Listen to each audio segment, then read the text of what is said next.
Welcome back to clean news MP. चलिए देखते हैं मध्य प्रदेश की 25 फटाफट बड़ी खबरों को। इससे पहले आप न्यूज को कहां से देख रहे हैं, हमें कमेंट में बताना बिल्कुल ना भूलें। साथ ही हमारे फेसबुक पेज को भी फॉलो करें। फेसबुक पेज का लिंक डिस्क्रिप्शन में दिया गया है। शिवराज सरकार ने स्कूल कॉलेजेस के लिए की बड़ी घोषणा, फीस और एडमिशन में दी राहत। मध्य प्रदेश के उच्च शिक्षा विभाग ने कॉलेज स्टूडेंट और अभिभावकों को बड़ी राहत दी है। दरअसल शिक्षा विभाग के द्वारा साल 2022-23 के लिए फीस नहीं बढ़ाने की घोषणा कर दी।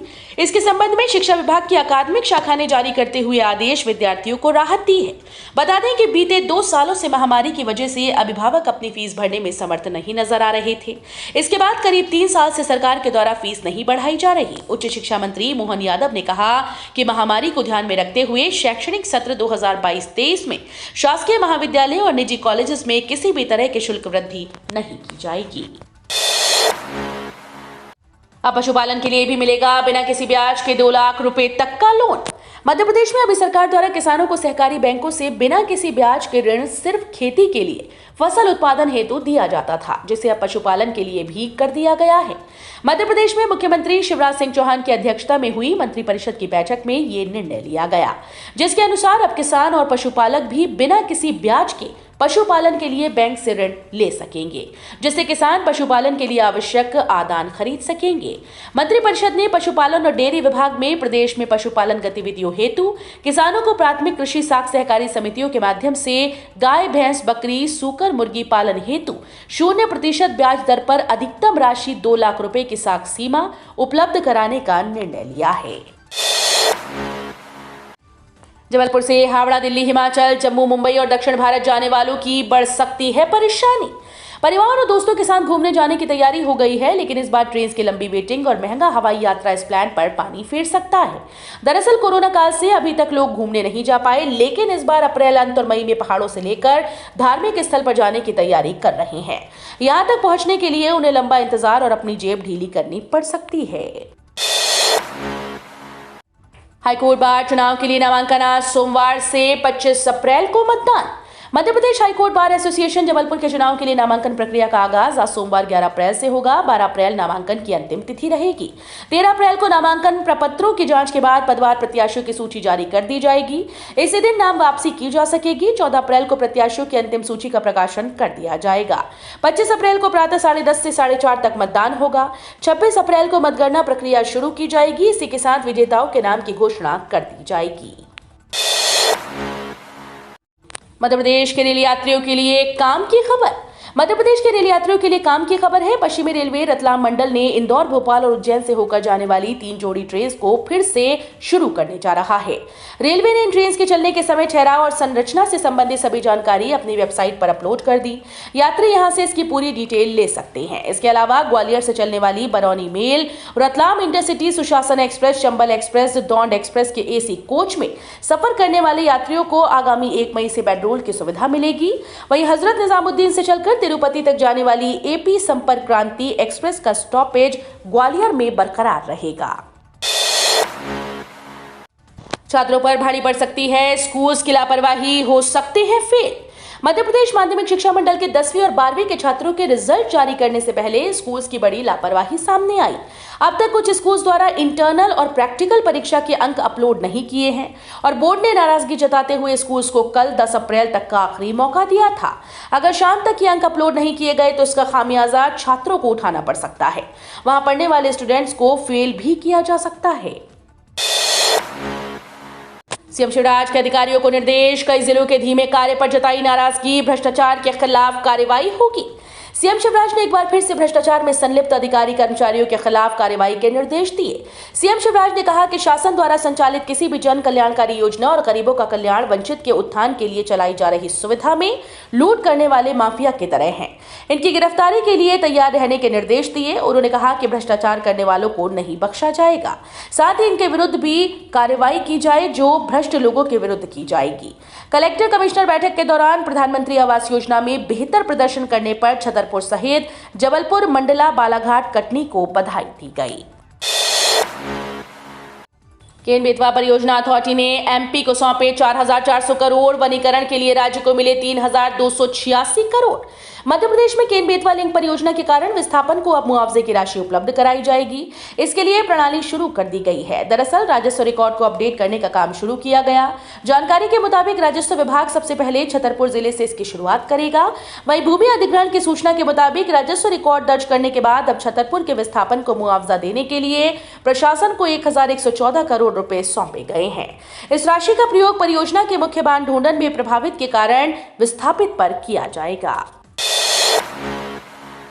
मध्य प्रदेश में लू का प्रकोप, 2 वेदर सिस्टम एक्टिव, 30 से ज्यादा जिलों में orange yellow alert. Madhya Pradesh में लू का कहर बरप रहा है। अधिकतर जिले लू की चपेट में आ गए हैं और तापमान भी 45 डिग्री के करीब पहुंच गया। मध्य प्रदेश मौसम विभाग ने 32 जिलों में हीट वेव का ऑरेंज और येलो अलर्ट जारी कर दिया और 18 किलोमीटर प्रति घंटे की रफ्तार से हवा चल सकती है। इधर लू के प्रकोप को देखते हुए स्वास्थ्य विभाग ने एडवाइजरी जारी की है। एमपी मौसम विभाग के अनुसार ग्वालियर, दतिया, रतलाम, गुना, राजगढ़, छतरपुर, सागर, दमोह आदि जिलों में तीव्र लू का ऑरेंज अलर्ट जारी किया गया है। 12वीं पास के लिए सुनहरा मौका, 29 अप्रैल लास्ट डेट, जल्दी करें अप्लाई। 12वीं पास के लिए बंधन बैंक में नौकरी पाने का सुनहरा मौका है। बंधन बैंक ने विभिन्न शहरों में डेटा एंट्री ऑपरेटर के पदों पर भर्ती निकाली। इच्छुक उम्मीदवार भारत सरकार के श्रम और रोजगार मंत्रालय के national career service portal ncs.gov.in पर जाकर आवेदन कर सकते हैं। आवेदन करने की आखिरी तारीख 29 अप्रैल 2022 निर्धारित की गई है। गोठड़ा माताजी की भविष्यवाणी, साल होगा खुशहाल, बारिश होगी खूब, उपज के भाव तेज रहेंगे। जिले के ग्राम गोठड़ा में महिषासुर मर्दिनी गोठड़ा वाली माताजी की भविष्यवाणी रविवार दोपहर पंडा नागूलाल द्वारा की गई। भविष्यवाणी सुनने के लिए देश के विभिन्न स्थानों से हजारों धर्मालु जन उपस्थित हुए। तीखी धूप में भविष्यवाणी सुनने के लिए धर्मालु अंतिम समय तक डटे रहे। पंडा जी ने माताजी की भविष्यवाणी करते हुए कहा कि इस वर्ष बारिश खूब होगी, हवा आंधी बहुत तेज चलेगी, बारिश से नुकसान होगा, लेकिन लहसुन, प्याज, सोयाबीन, मेथी, टमाटर, मिर्ची, आलू, प्याज सभी के भाव अच्छे रहेंगे। साथ ही इल्ली व अन्य बीमारी से बहुत सी फसल नष्ट भी हो सकती है। सोने चांदी के भाव स्थिर रहेंगे। व्यापारी वर्ग में पूरे साल अच्छा व्यापार रहने की संभावना है। चित्रकूट में मुख्यमंत्री शिवराज ने लिया संकल्प, कहा नर्मदा का पानी मंदाकिनी में मिलाएंगे। रामनवमी के अवसर पर भगवान श्री राम की तपोभूमि चित्रकूट का गौरव दिवस मनाने का निर्णय प्रदेश शासन ने लिया है। इसके तहत आयोजन में शामिल होने रविवार दोपहर चित्रकूट पहुंचे मुख्यमंत्री ने भगवान कामतानाथ के दर्शन किए और आरती पर चित्रकूट के नए थाने का शुभारंभ फीता काटकर किया। मुख्यमंत्री ने कहा कि चित्रकूट का गौरव बढ़ाने वालों का मैं अभिनंदन करता हूं। चित्रकूट की अद्भुत भूमि है। यहाँ दीपावली के समय पर जो मेला उमड़ता है उसकी कल्पना करना मुश्किल है। चित्रकूट के गौरव का तीनों लोकों में मुकाबला नहीं हो सकता। इंदौर जिले के सांवेर के जिस स्कूल को किया मॉडल घोषित, बिजली कंपनी ने काट दिया उसका ही कनेक्शन। सांवेर के ग्राम कछालिया के जिस सरकारी स्कूल का उन्नयन कर उसे मॉडल स्कूल बनाया गया उसमें बिजली ही नहीं है।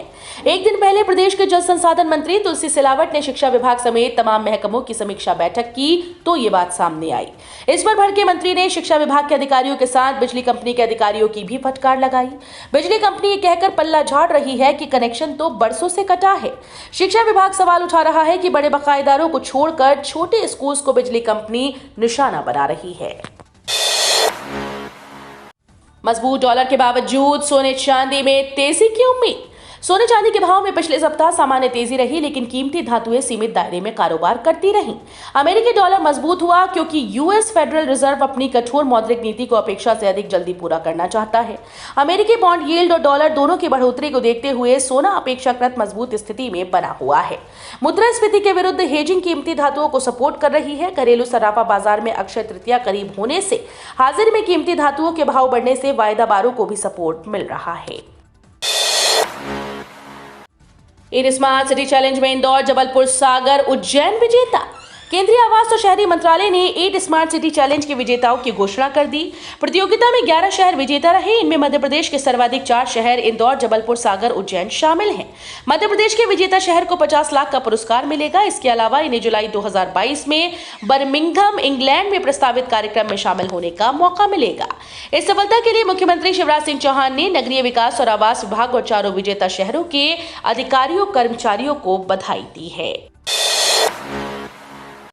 एफडी कराने वालों को झटका। इंडियन ओवरसीज बैंक ने एफडी की ब्याज दरों में की कटौती। यहां देखिए अब कहां एफडी कराना रहेगा फायदेमंद। सरकारी बैंक इंडियन ओवरसीज ने एफडी पर मिलने वाले ब्याज में कटौती की है। बैंक ने ब्याज दरों में 0.40% तक की कटौती की। नई दरें आज 11 अप्रैल से लागू होंगी। इससे पहले हाल ही में पंजाब नेशनल बैंक ने अपने बचत खातों पर मिलने वाले ब्याज में कटौती की। पंजाब नेशनल बैंक ने अपने बचत खातों पर मिलने वाली ब्याज में कटौती की है। अब 10 लाख रुपए से कम बैलेंस वाले बैंक खातों के लिए ब्याज दरों को 2.75% से घटाकर 2.70% सालाना कर दिया गया। वहीं 10 लाख रुपए से 500 करोड़ रुपए के बीच बैलेंस पर आपको 2.75% सालाना ब्याज मिलेगा। कोरोना ने बढ़ाई मानसिक बीमारियां, जिला अस्पतालों में परामर्श देंगे क्लिनिकल साइकोलॉजिस्ट। कोरोना काल में किसी की नौकरी छूट गई तो किसी को नौकरी जाने का डर सता रहा था। कुछ बीमारी के चलते डरे हुए थे। ऐसे तनावपूर्ण माहौल में मानसिक बीमारियां 40% तक बढ़ गईं। इसे देखते हुए राष्ट्रीय मानसिक स्वास्थ्य कार्यक्रम के तहत प्रदेश के सभी जिला अस्पतालों में मानसिक रोगियों को परामर्श देने के लिए क्लिनिकल साइकोलॉजिस्ट नियुक्त किए जा रहे हैं। अभी सिर्फ 4 अस्पतालों में ही ये पदस्थ हैं। बाकी 47 अस्पतालों के लिए राष्ट्रीय स्वास्थ्य मिशन की मध्य प्रदेश इकाई ने भर्ती की प्रक्रिया शुरू की है। अब खत्म होगा रूस यूक्रेन युद्ध। आम नागरिकों पर हमले के बाद राष्ट्रपति जेलेंस्की ने कही ये बात। यूक्रेन के राष्ट्रपति वोलोदोमिर जेलेंस्की ने शनिवार को कहा कि रूस ने आम नागरिकों पर हमला करके दुनिया को स्तब्ध कर दिया, लेकिन इसके बावजूद वो शांति के लिए प्रतिबद्ध हैं। इसके साथ ही जेलेंस्की ने एक बार फिर अन्य देशों से हथियार मुहैया कराने की गुहार लगाई। क्रामातोर्स्क शहर में एक ट्रेन स्टेशन पर हुए हमले में कम से कम 52 लोगों की मौत होने के एक दिन बाद एसोसिएटेड प्रेस को दिए साक्षात्कार में उन्होंने ये बयान दिया। एयरपोर्ट ट्रांसपोर्ट सर्विस में नौकरी का मौका, कुल वैकेंसी 600। हाल ही में air India airport transport service limited ने भर्ती के लिए नोटिफिकेशन जारी कर दिया, जिसके मुताबिक handyman, handywomen, customer agent, utility agent, service agent, junior executive technical, terminal manager और कई पदों के लिए महिला और पुरुष उम्मीदवारों को आमंत्रित किया गया है। उम्मीदवारों की नियुक्ति लखनऊ और कोलकाता एयरपोर्ट पर की जाएगी। कुल वैकेंसी की संख्या 600 है। आवेदन शुरू हो चुके हैं और उम्मीदवार 22 अप्रैल 2022 तक आवेदन कर सकते हैं। आवेदन करने के लिए उम्मीदवारों के पास डिप्लोमा, 12वीं पास, ग्रेजुएशन की डिग्री होनी चाहिए। हैंडीमैन, हैंडीवीमेन के पद पर कुल 277 वैकेंसी है। कस्टमर एजेंट के पद पर 206, यूटिलिटी एजेंट कम ड्राइवर के पद पर 96 वैकेंसी है। ईपीएफओ ने जारी किए नवीन दिशा निर्देश। टीडीएस सहित लिमिट टैक्स पर बड़ी अपडेट, ऐसे मिलेगा लाभ। कर्मचारी भविष्य निधि संगठन ने निजी क्षेत्र के कर्मचारियों के लिए कर कटौती पर नए दिशा निर्देश जारी कर दिए हैं, जो हर साल सेवानिवृत्ति बचत खातों में 2.50 लाख से अधिक का योगदान करते हैं। ईपीएफओ ने एक सर्कुलर में कहा कि सरकारी कर्मचारियों के लिए ईपीएफ योगदान के लिए कर सीमा 5 लाख रुपए प्रति वर्ष होगी। ये कराधान योजना इसी साल 1 अप्रैल से लागू हुई थी। भारत में कर्मचारियों के पास एक ईपीएफ खाता होना आवश्यक है। यातायात का बदला नियम, अब चालान ही नहीं सस्पेंड होगा ड्राइविंग लाइसेंस। 2 व्हीलर चलाते समय किए गलती तो हो सकता है भारी नुकसान। बिना हेलमेट वाहन चलाने पर अब सामान्य ई चालान के अलावा 3 महीने के लिए ड्राइविंग लाइसेंस भी निलंबित किया जा सकता है। एक यूट्यूब वीडियो के माध्यम से मुंबई ट्रैफिक पुलिस ने ऐसे वाहन चालकों पर नकेल कसने के लिए एक नई एसओपी की घोषणा की है। दिल्ली की जीत में चमके कुलदीप यादव और खलील अहमद। केकेआर को 44 रनों से चटाई धूल। आईपीएल 2022 के 19वें मुकाबले में दिल्ली कैपिटल्स ने कोलकाता नाइट राइडर्स को 44 रनों से मात दी है। दिल्ली की इस जीत में कुलदीप यादव और खलील अहमद चमके, जिन्होंने क्रमशः 4 और 3 विकेट लिए। दिल्ली ने पहले बल्लेबाजी करते हुए डेविड वार्नर और पृथ्वी शॉ के अर्धशतक के दम पर 215 रन बनाए। इस स्कोर के सामने कोलकाता की पूरी टीम 171 रनों पर ही ढेर हो गई। केकेआर के लिए कप्तान श्रेयस अय्यर ने 54 रनों की सर्वाधिक पारी खेली। दिल्ली कैपिटल्स ने टॉस गंवाने के बाद पहले बल्लेबाजी करते हुए डेविड वार्नर ने 61 और पृथ्वी शॉ ने 51 रन बनाए। भारत की मदद से लेकर राजपक्षे सरकार पर आरोप तक, श्रीलंका की बदहाली पर क्या बोले पूर्व पीएम। श्रीलंका गंभीर आर्थिक संकट से जूझ रहा है। इस बीच कोलंबो में श्रीलंका के पूर्व प्रधानमंत्री रानिल विक्रमसिंघे ने भारत की ओर से की जा रही मदद का आभार जताया। उन्होंने कहा कि मुझे लगता है कि भारत ने सबसे ज्यादा मदद की है। हमें देखना होगा और वे अभी भी गैर वित्तीय तरीके से मदद कर रहे हैं, इसलिए हमें उनका आभारी होना चाहिए। उन्होंने कहा, मुझे नहीं लगता कि सरकार के पास इतने संसाधन हैं और अब वे बिल का भुगतान करने के लिए प्रमुख निर्यात कंपनी से पैसे उधार ले रहे हैं। ईंधन के लिए भारत की क्रेडिट लाइन मई के दूसरे सप्ताह तक खत्म हो जाएगी और फिर हम गंभीर संकट में पड़ने वाले हैं। पीएम किसान को लेकर कल पीएम मोदी का आया ट्वीट, दी ये जानकारी। प्रधानमंत्री नरेंद्र मोदी ने रविवार को कहा कि देश का किसान जितना सशक्त होगा, नया भारत उतना ही समृद्ध होगा। उन्होंने कहा कि प्रधानमंत्री किसान सम्मान निधि और कृषि क्षेत्र से जुड़ी अन्य योजनाएं देश के करोड़ों किसानों को ताकत दे रही हैं। प्रधानमंत्री ने ट्वीट किया कि हमारे किसान भाई बहनों पर देश को गर्व है। ये जितना सशक्त होंगे, नया भारत उतना ही समृद्ध होगा। मुझे खुशी है कि पीएम किसान सम्मान निधि और कृषि से जुड़ी अन्य योजनाएं देश के करोड़ों किसानों को नई ताकत दे रही हैं। देश भर में 18+ के लिए रविवार से कोविड का बूस्टर डोज देना हुआ शुरू। देश भर में रविवार से 18+ को कोविड-19 को लेकर बूस्टर डोज देना शुरू हो गया। कोरोना वैक्सीन की प्रिकॉशन डोज 18 वर्ष से ऊपर के लोग ले सकेंगे। बूस्टर डोज की खुराक दोनों डोज लेने वालों को ही मिलेगी। कोविड-19 के दूसरे डोज के 9 महीने होने पर बूस्टर डोज के लिए योग्य होंगे। केंद्रीय स्वास्थ्य मंत्रालय ने इसका ऐलान किया था। मंत्रालय ने कहा था कि 18 वर्ष से अधिक उम्र के ऐसे सभी लोग जिन्हें टीके की दूसरी खुराक लगवाए 9 महीने हो गए हैं, वे प्रिकॉशन डोज के योग्य होंगे। तो ये थी आज की 25 फटाफट बड़ी खबरें। अगर आपको न्यूज़ पसंद आई हो तो वीडियो को लाइक और शेयर जरूर करें। धन्यवाद।